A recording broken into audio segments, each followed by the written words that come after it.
the 1890 Liberty Head nickel. 16.25 million coins made this year. One of the harder dates to find in the 1890s, not because the mintage was small, mainly just the quality of any surviving coins is usually pretty low. It's very difficult to find original well-struck coins with good luster and eye appeal. You're also looking at a little more expensive of a date.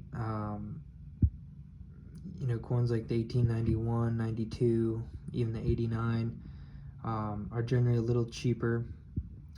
Right now in the market, you can start finding mint state coins around the $200 level, and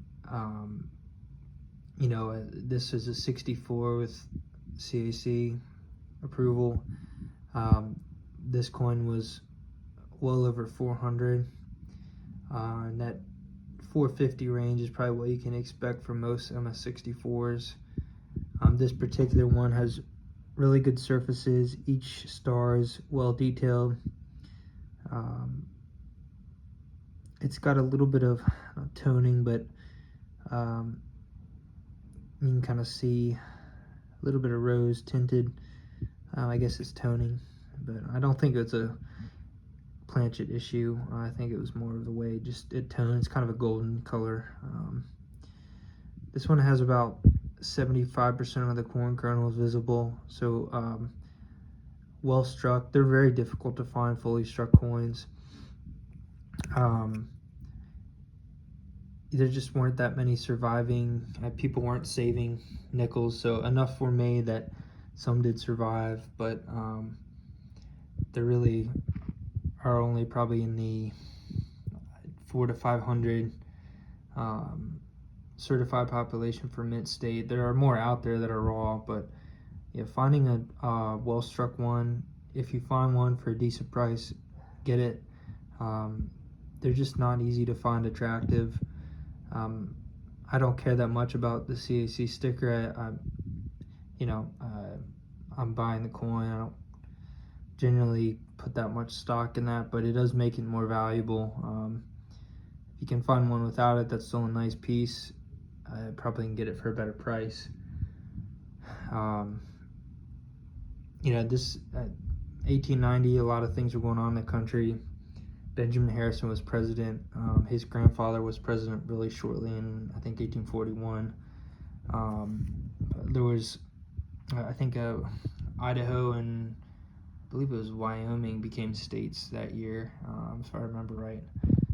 I always look up a few facts about each year, kind of learn as I go through a series to see what was going on in the country. I know labor unions and strikes and things were going on this time in our country, and I think some antitrust laws were being passed as well.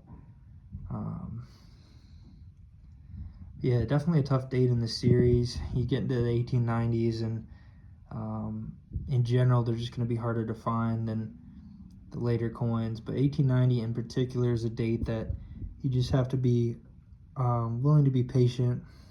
Know that you're going to probably pay at least $300, maybe $400 for a nice mint state coin. And then when you find one, I was anywhere between 62 and 64 was what I was looking for. This is on the higher range of that, but the strike characteristics are kind of what I look for, and to find one fully struck, I was willing to pay out for it. And I don't, the market hasn't moved a whole lot on these over even the last 20 years. That price guide in 2005 had $510 for an MS64, and I paid less than that. So I think the market is generally a little cooler on some of these V nickels. Prices in the mid 2000s were pretty close to the same level they are now. So they spiked up, and then I think they've kind of taken a breather, but there really aren't that many 1890s coins that are really nicely struck. When I find one that I need, go for it. I go for it, and so slow and steady through the 1890s, but definitely worth being patient for a good example.